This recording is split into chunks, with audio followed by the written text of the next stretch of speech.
Em instantes, daremos início a mais uma entrevista do canal de podcast O Marqueteiro. Você pode acompanhar também esta entrevista pelas principais plataformas de podcast. Seja bem-vindo, seja bem-vinda. Você está no canal de podcast O Marqueteiro. O tema de hoje é como a gestão orientada pelo mercado pode impulsionar o esporte no Brasil. Para tratar desse assunto, o nosso convidado é Geraldo Ricardo Campestrini, que é autor do livro Plataforma de Negócios do Esporte, a gestão do esporte orientada para o mercado. Possui formação acadêmica em ciências do esporte, gestão e marketing no esporte, mestrado em gestão do desporto e doutorado com foco no impacto econômico de eventos esportivos. Além disso, tem ampla experiência profissional em diversas organizações esportivas, incluindo a Confederação Brasileira de Tênis de Mesa, a Brunoro Sport Business e a Joinville Esporte Clube. Geraldo, obrigado pela sua presença aqui no nosso canal de podcast O Marqueteiro. Obrigado, professor Zanoni. Satisfação falar contigo novamente. A gente poder trocar ideias sobre gestão, marketing esportivo é sempre um prazer. Geraldo, eu queria aproveitar um pouco essa experiência sua, até por conta do livro, né? E falar um pouco dessa orientação do mercado, né, para esse mercado esportivo, né? E que é algo que em outras áreas se fala bastante, né? Você tirar o foco do produto e colocar o foco no mercado. Como é que você vê essa situação? É possível que os clubes, as agremiações, as federações, confederações, elas possam, de fato, estar observando e olhando o consumidor, o mercado? Não, com certeza, né? Acho que a gente tem um mercado de consumo bem importante, obviamente, no país, relacionado a esporte. E o que a gente acaba enxergando muitas vezes é que as entidades elas aproveitam muito pouco, né, do potencial que elas têm em relação ao consumo, em relação ao relacionamento propriamente dito ali, né, com fãs, ou seja, com praticantes, né, e especialmente do entendimento de qual que é o impacto que cada entidade tem nessa relação de consumo, né. Então tem entidades que têm mais afinidade com praticantes e a modalidade ela tem mais potencial, né? Ou a entidade tem mais potencial de trabalhar essa vertente a partir dos praticantes. Acho que o melhor exemplo que a gente tem e teve no Brasil, né? Mais recentemente é o caso das corridas de rua, né? É um mercado muito forte de consumo e como que a cadeia produtiva dele se desenvolve a partir do praticante, né? Então, desde as assessorias esportivas lá, que estão lá com os profissionais de educação física, que oferecem os treinamentos para se preparar para os eventos, e os eventos, por sua vez, ali tem um outro tipo de cadeia de negócio que é gerado ali, né? Desde o turismo esportivo, ligado ao esporte, né?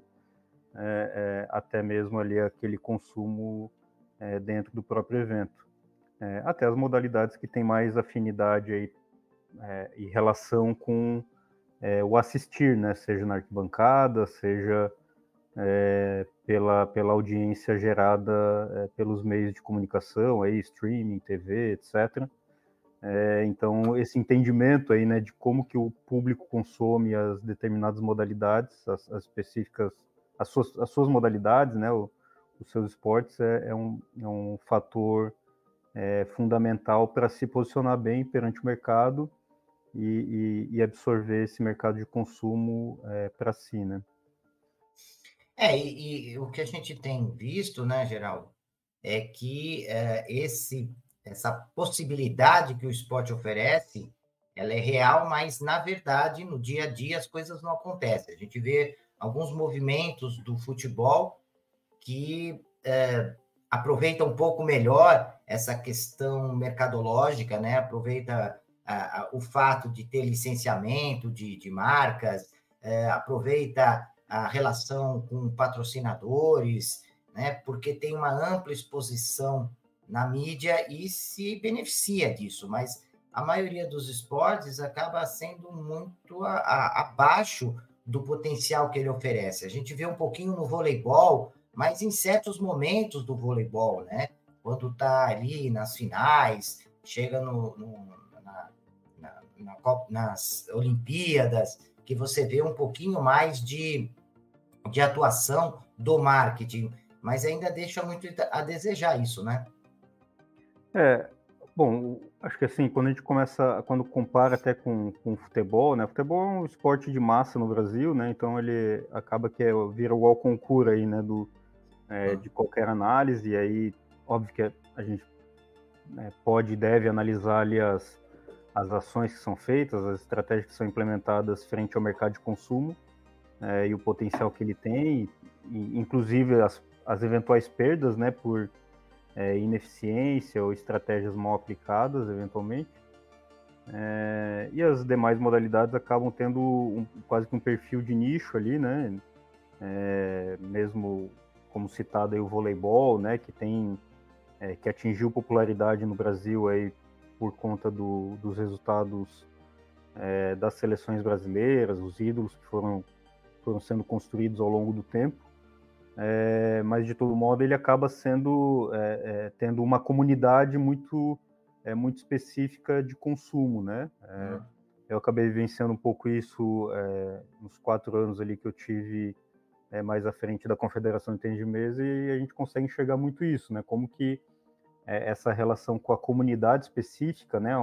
É quase uma família, né? Que se conecta pelo interesse naquele determinado esporte, naquela determinada modalidade, e possuem comportamentos muito similares de acessar as informações em veículos também de nicho, né? Que aí às vezes os veículos de massa não acabam não conseguindo atingir.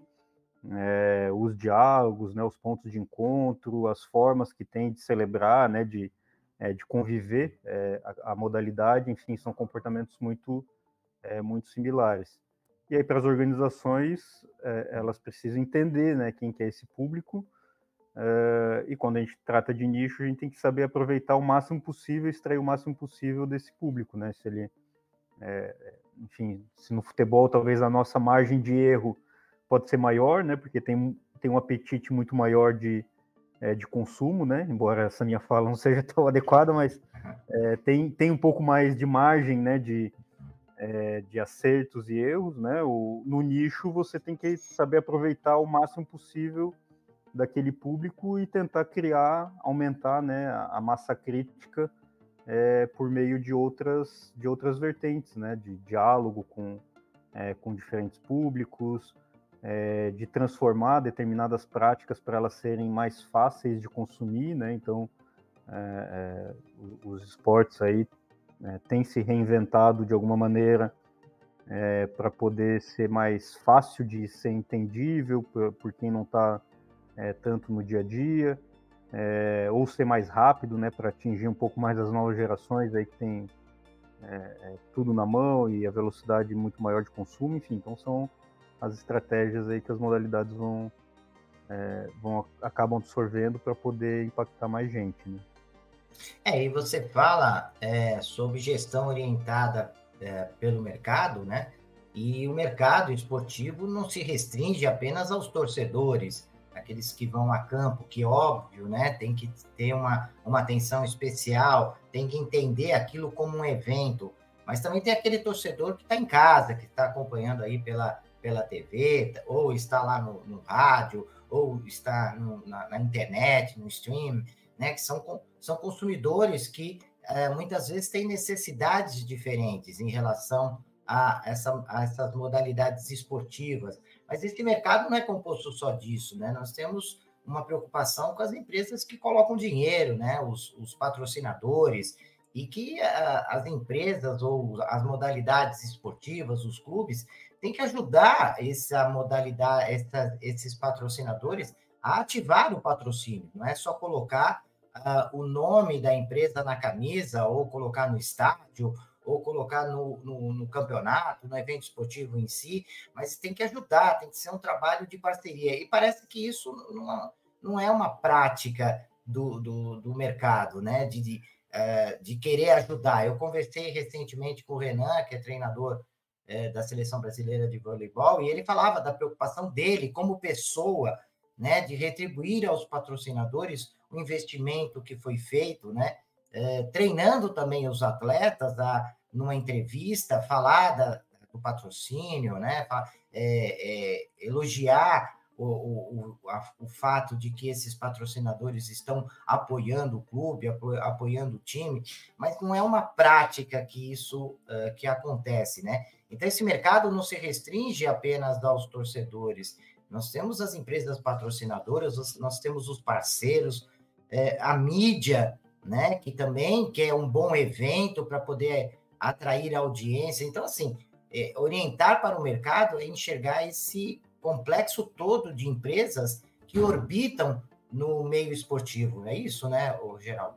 Exato, e acho que um pouco ir além, né, o nível, enfim, nós tivemos uma evolução na maturidade nessa relação com o mercado aí muito boa, né, nos últimos 10, 20 anos aí aqui no Brasil, até pelos intercâmbios aí que a gente foi sendo capaz de fazer, né, os profissionais foram sendo colocados no mercado, mas ainda nos carece muito esse olhar de se comprometer com o patrocinador pelos resultados que ele vai alcançar a partir do patrocínio, né, um pouco isso de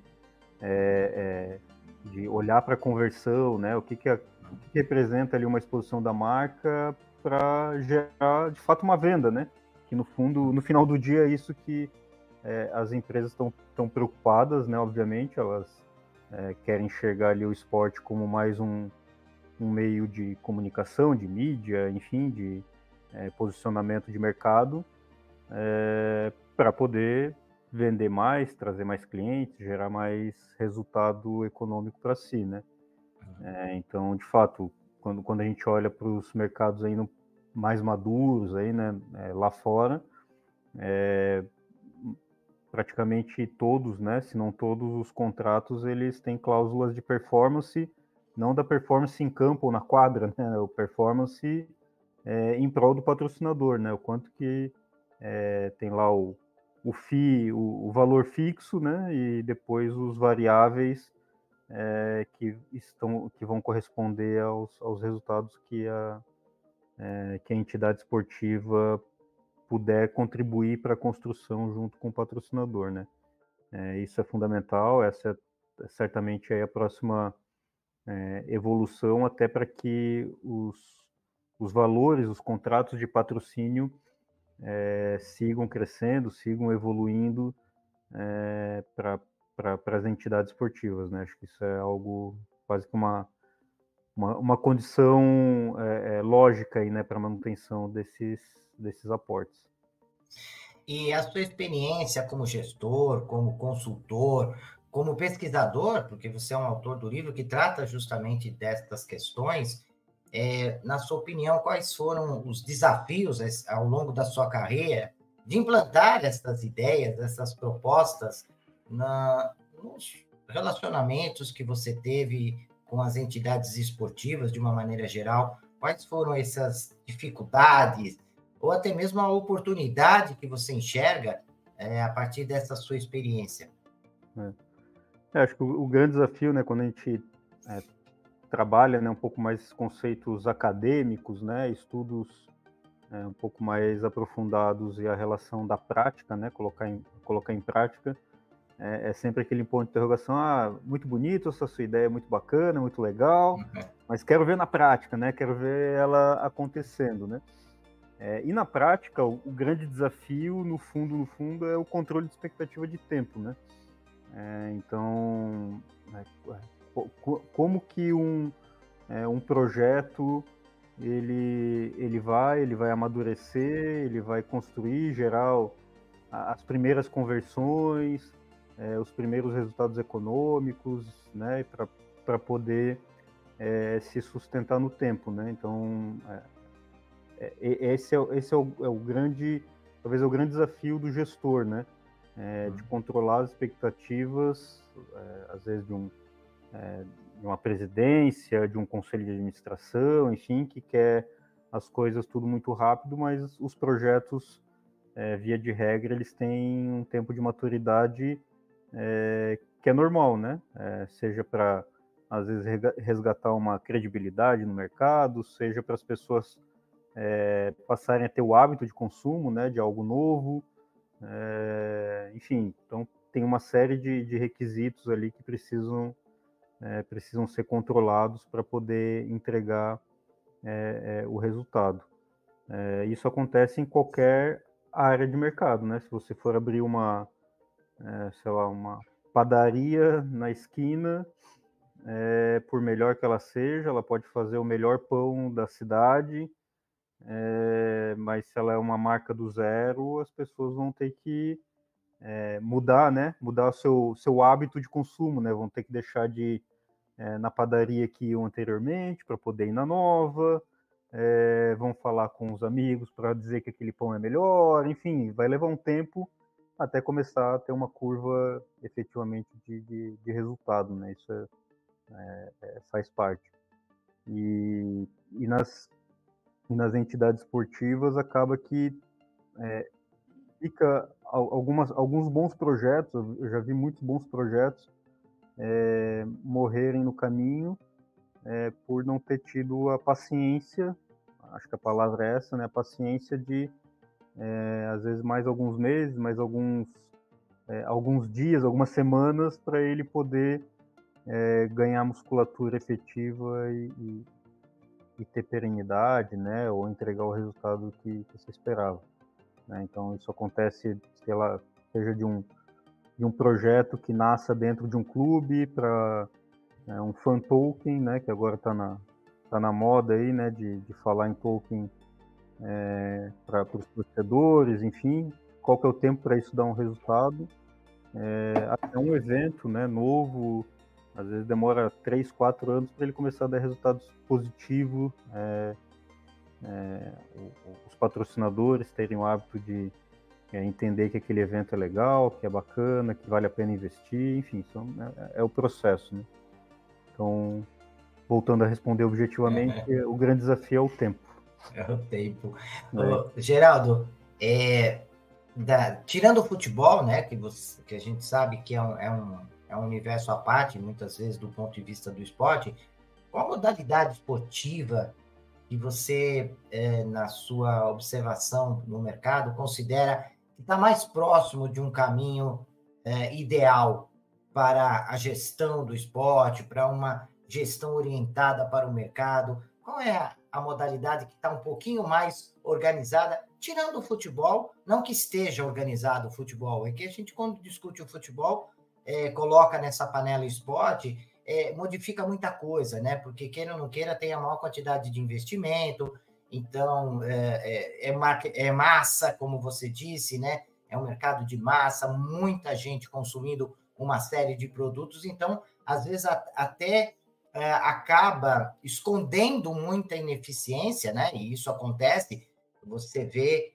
no ranking de times de futebol que estão na primeira divisão, o volume de endividamento, né? Que é assustador, né? Você vê o volume de endividamento de um Atlético Mineiro, de um Cruzeiro, de um Flamengo, melhorou bastante com as últimas gestões, mas mesmo assim, a gente não sabe como eles estão conseguindo esses resultados expressivos financeiros, assim, sair de uma dívida absurda e ter melhorado nos últimos anos. O próprio Corinthians, enfim, clubes que estão com uma dívida absurda, né? Mas vamos tirar um pouquinho esse foco do futebol.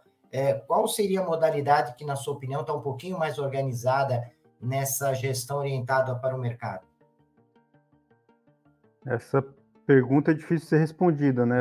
Eu estava aqui refletindo aqui, né? Porque quem poderia imaginar ali agora o boom recente que teve o beach tênis, por exemplo, né? Acho que são movimentos que às vezes são muito orgânicos, né? Vai muito do perfil de comportamento de consumo para ele dar um boom, dar um estouro a esse nível, né? Eu acredito muito em todas as modalidades, se elas souberem se estruturar e souber separar, né, o que é alto rendimento daquilo que é uma prática espontânea, mais simples, mais fácil de ser realizada, né? Nem toda modalidade é fácil, né, de ser praticada, né? Pegar os exemplos extremos aí, um hipismo da vida, né, que é caro, tem uma série de fatores ali de trato com os animais, enfim, é complexo, né? Não é simples. Não é qualquer um que senta num cavalo e vai saber andar também, né? Enfim, talvez diferente de um beach tênis, né? Que é uma modalidade relativamente mais fácil de ser praticada, né? Então, por isso que também ela ganhou esse crescimento aí no país todo, né? Vou puxar um pouco a sardinha para o meu lado aqui, né? O trabalho que a gente fez no tênis de mesa ali até o final do ano passado, e não só, né? A confederação tem continuado esse processo. A gente assistiu aí nos últimos 4 anos um crescimento de mais de 200% no nível de faturamento em termos de consumo direto, né, com praticante, inscrições em eventos, registros, né, de membros, né, então foi construído ali um formato similar ao de um sócio torcedor, né, então gerando engajamento, saindo de 3 mil para 8 mil filiados, então esse é o tipo de modalidade que ele é relativamente fácil de praticar, não é um esporte caro, não no alto rendimento, né? No alto rendimento todas as modalidades praticamente são muito caras. Uma raquete de alto nível ali custa, enfim, valores aí acima de R$ 1.000 em troca de borracha, então nem se fala, enfim. Então, mas no médio ali, né? No nível médio de consumo, você consegue praticar muito facilmente a modalidade, em espaços relativamente pequenos.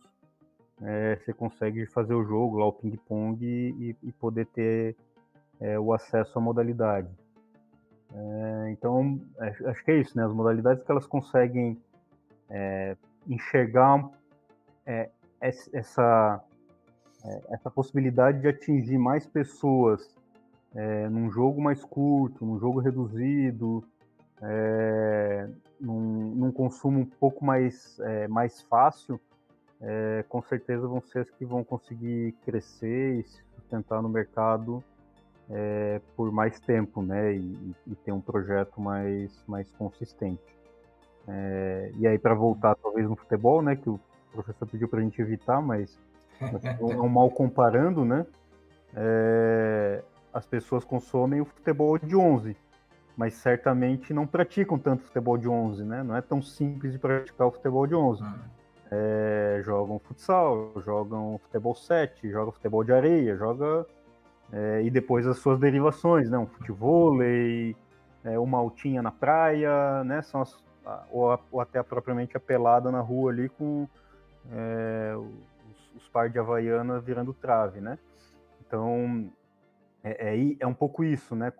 Qual que é a capacidade, de fato, que as modalidades têm para poder atingir o público, mesmo não sendo aquela prática mais formal, né? Ou que está lá no nível que a gente assiste na TV, né? Ou que está na Olimpíada, eventualmente, enfim. E na sua fala, você apresenta muito, em vários momentos, a questão da necessidade de conseguir uma estrutura melhor e que isso facilitará, possibilitará um trabalho melhor, né, de orientação para o mercado.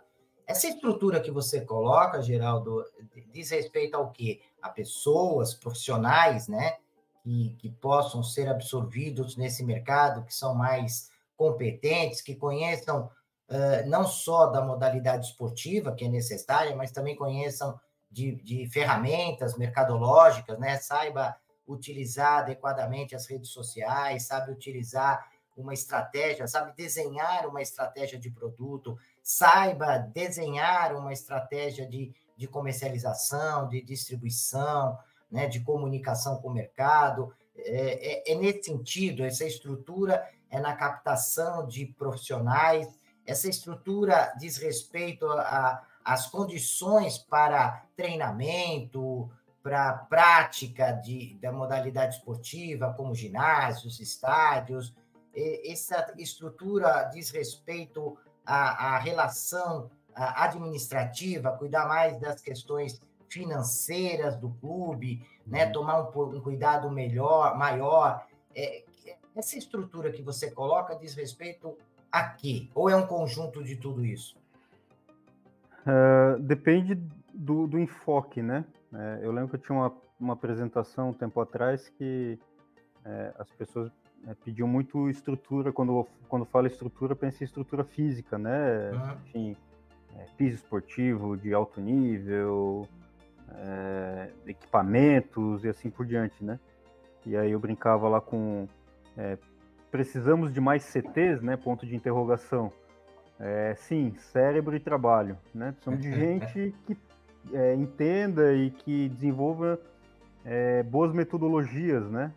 Acho que esse é o ponto quando a gente olha para o praticante, né? A retenção do praticante está muito na metodologia de trabalho. As pessoas vão ficar onde, pegando uma frase bem simples, né? Onde é legal praticar, né? Se eu não tiver prazer de praticar aquela determinada modalidade, eu vou fazer outra coisa. Eu vou ir para vou para uma aula de piano, vou para uma outra aula esportiva, vou para fazer outra coisa de lazer.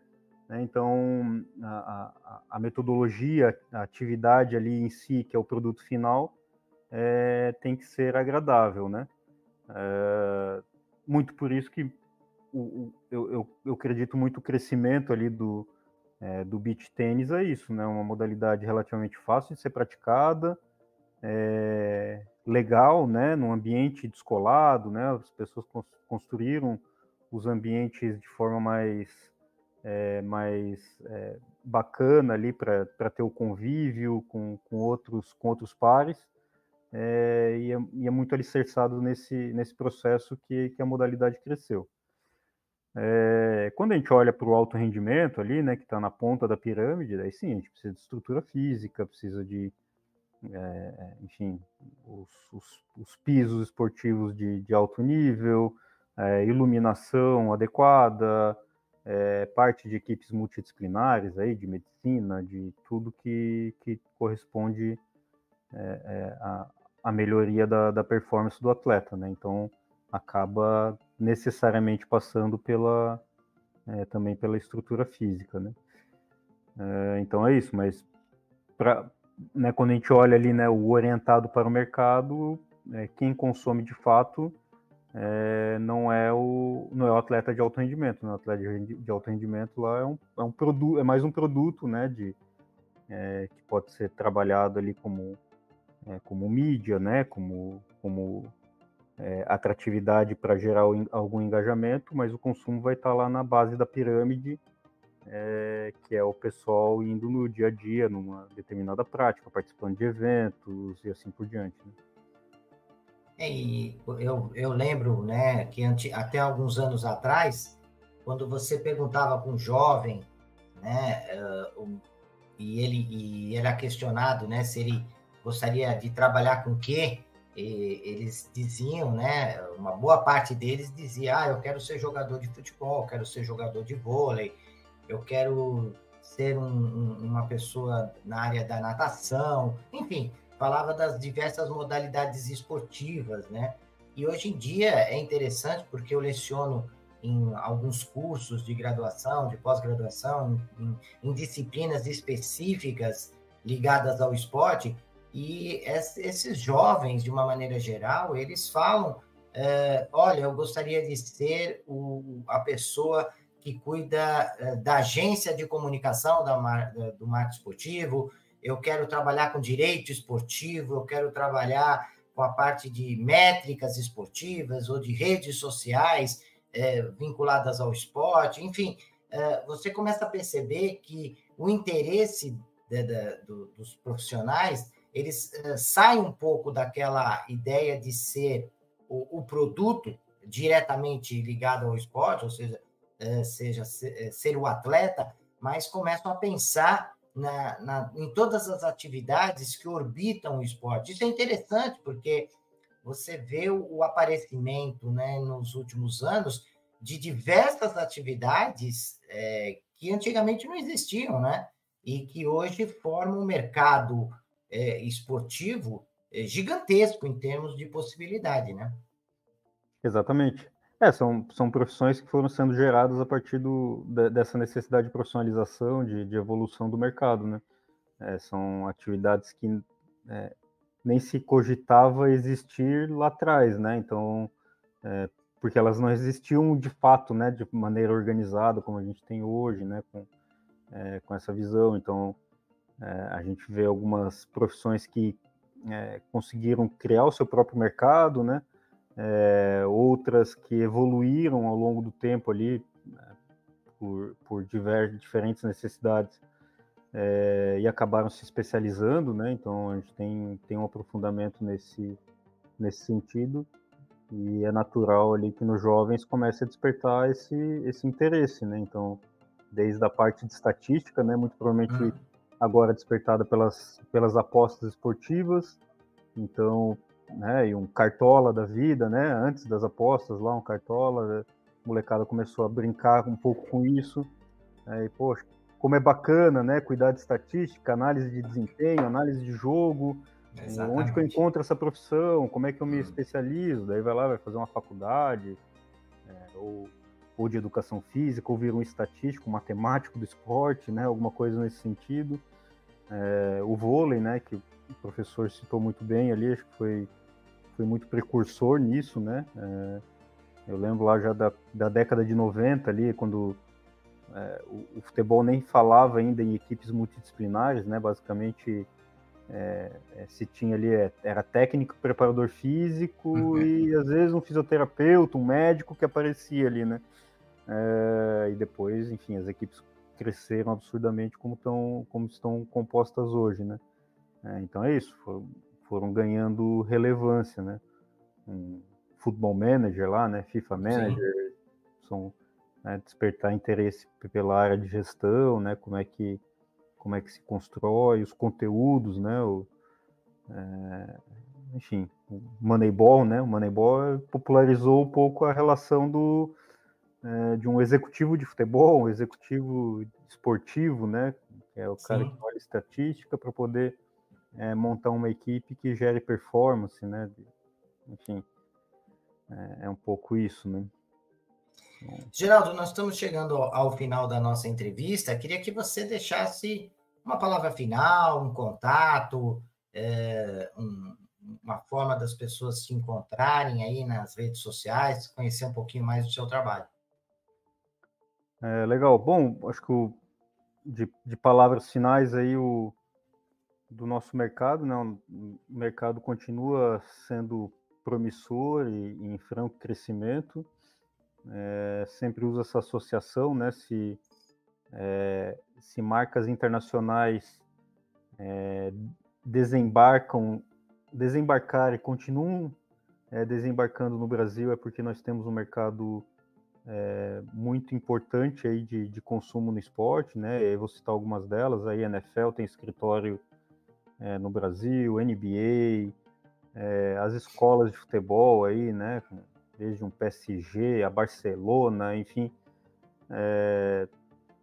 inúmeros cases aí que não é só lá fora que tem, né, consumo do esporte. Se essas marcas estão saindo lá da Europa, dos Estados Unidos, vindo para cá, é porque nós temos alguma coisa para oferecer e, portanto, a gente também pode e deve ter inteligência para poder aproveitar e potencializar ainda mais esse mercado. Eu tenho tido uma atuação agora mais no campo de consultoria, então quem quiser acompanhar um pouco ali no camper81.com.br, ali é um pouco das minhas atividades ali, históricos, em atualização, e aí os projetos que vão vindo adiante. É isso. Obrigado novamente e seguimos à disposição. Obrigado, Geraldo, por você disponibilizar o seu tempo para poder falar com os nossos ouvintes. É sempre muito bom. Eu aprendo bastante já desde a última entrevista que nós fizemos. foi muito comentada, os ouvintes gostaram bastante da forma que você trabalha as ideias e as coisas novas que você traz, né? Principalmente esse olhar para outros esportes, até por isso que eu tentei explorar bastante, né? Saindo dessa esfera sempre ligada ao futebol e começarmos a olhar outros esportes que fazem coisas interessantes e estão tendo resultados dentro do seu potencial, respeitando as suas características, né? Mas que trazem coisas interessantes e que essa troca ela é sempre muito legal, né? Então, queria agradecer mais uma vez o teu contato e a tua disponibilidade para falar com os nossos ouvintes, né? E prezados ouvintes do canal de podcast O Marqueteiro, até a nossa próxima entrevista. Até lá. Deixe seus comentários, sugestões e opiniões. E aproveite e se inscreva no canal.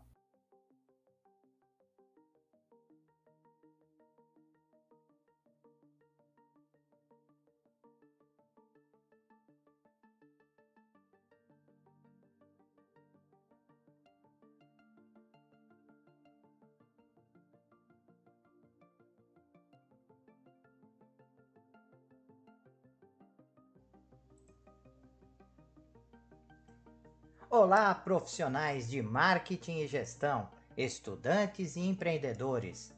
Você está procurando um podcast que possa ajudá-los a se manter atualizados e aprimorar suas habilidades? Então vocês precisam ouvir o podcast O Marqueteiro. Nós somos um podcast que fornece insights e análises de especialistas em marketing, gestão e negócios, tudo com o objetivo de ajudá-los a crescer e alcançar o sucesso. Cada episódio é repleto de dicas e estratégias práticas que você pode aplicar imediatamente em sua carreira ou empreendimento. E o melhor de tudo, nossos convidados são professores, pesquisadores e especialistas de mercado em suas áreas de atuação. O podcast O Marqueteiro é perfeito para aqueles que estão procurando por inspiração e informações valiosas para levar suas habilidades e negócios para o próximo nível. E se vocês gostarem do que ouvirem, não esqueçam de nos seguir nas redes sociais e compartilhar com amigos e colegas de trabalho. Afinal, quanto mais pessoas ouvirem, mais impacto causará no mundo dos negócios e da gestão. Então, o que vocês estão esperando? Vamos ouvir o podcast O Marqueteiro agora mesmo e transformar suas carreiras em empreendimento? Até o próximo episódio.